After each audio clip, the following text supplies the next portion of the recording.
back to my channel. So 2 weeks ago, I decided to give my sewing room a little makeover by making this huge pegboard behind me so that everything will be more organized and functional for my need. Originally, I wanted to buy one, but it's so expensive just for a small one, so I decided why not make it by myself.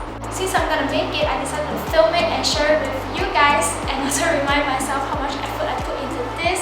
This whole product cost less than 500 ringgit, so if you're interested on how I did it, please keep watching. So this is how my sewing room looks like before. It looks really dull because of the dark colored wall and also really messy, but I'm about to give it a change, and after that everything will be better.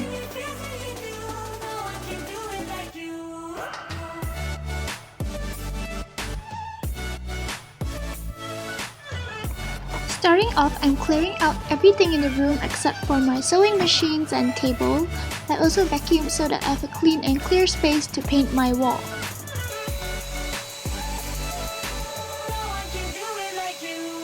I got some painting tools from my local hardware store and it cost me 20 ringgit.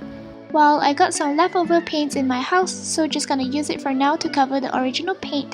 I will be getting more paint because definitely this is not gonna be enough.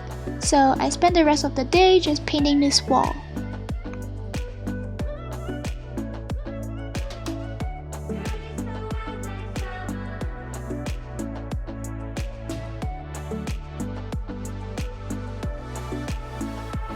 For day 2, I went to a bigger hardware store that is actually a supplier for construction work. I got 2 plywood boards that is 4 feet by 8 feet tall, ceiling woods to make the frame, some sandpaper, and wooden dowels. And these cost me a total of 124 ringgit.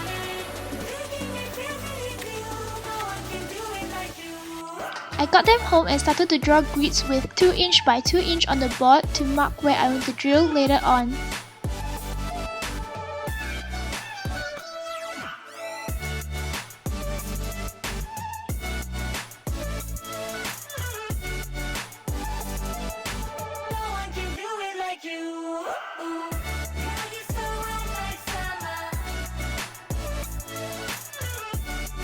I spent 2 full days drilling these boards, and I must say it's really a lot of hard work. My arms and back was aching, I had to stop in between to rest. But I believe in the end, everything is going to be worth it. Here is my little support system to cheer me on while I work.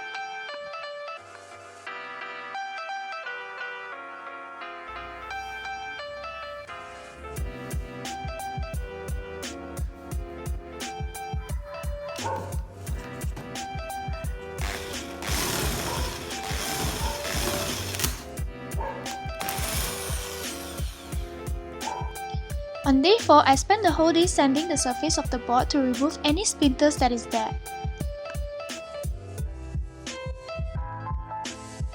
I also went ahead and put some sandpaper on my drill to sand each of the drilled holes to clean it up even more, and that took me another day.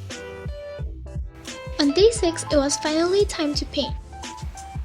I painted a total of 3 layers of paint for each board, but I learned that I should be more patient and let the paint dry for an extra day, because after transporting it to my sewing place, some paint came off and smudged almost any surface it touches. In the end, I had to repaint another coat after installing it.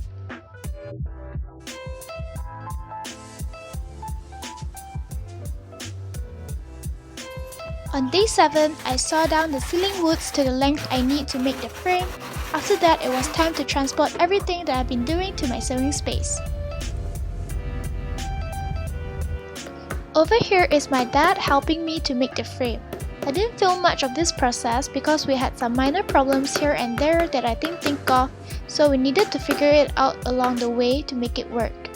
But basically, we just glued the ceiling woods on all 4 sides and 2 more supporting ones in the center, and then securing it down with tons of nails and screw.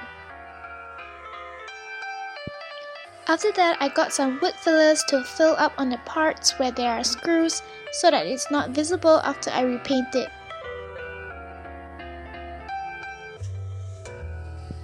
I also realized I had some paints that were too thick to dry completely and creates this droopy paint effect.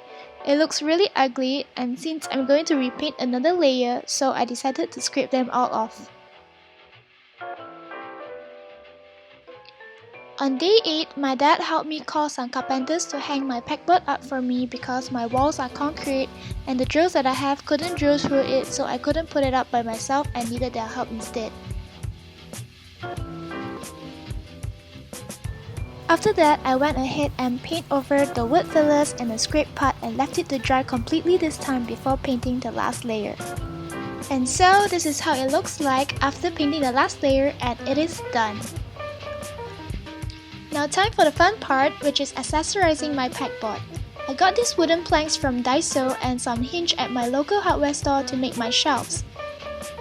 Using my wall as a guide for a 90-degree angle, I screw my hinge on with the drill.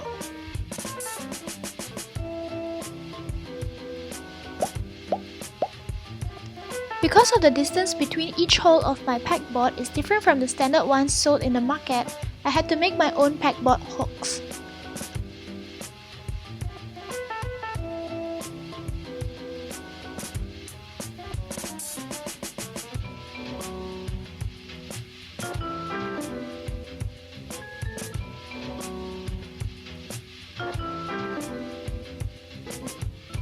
From Daiso, I also got some corkboard sheets. I used some film tape to attach them and arrange them in a way so that it looks like a whole piece of corkboard. After that, with some wooden dowels, I stuck them onto my pegboard and arranged my threads on it. And on the side of my wall, I just arranged my mannequin, some plants, and a huge art piece that I made from scrap fabric to accessorize. And that's about it for my sewing room makeover. Here's a recap of how it looks like before and now.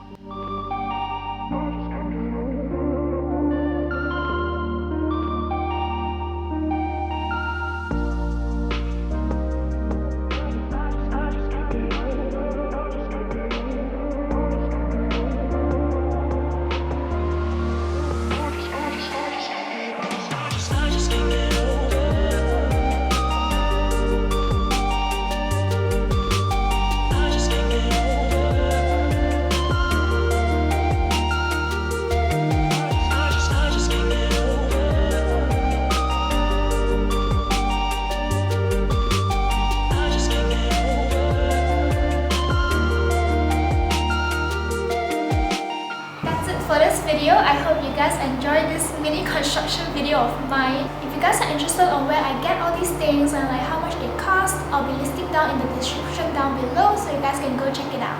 I'll be making more videos here and it will be fashion related, so if you're interested in fashion or want to follow on my fashion journey, feel free to like and subscribe to show some support. And that's about it. See you guys next time. Bye!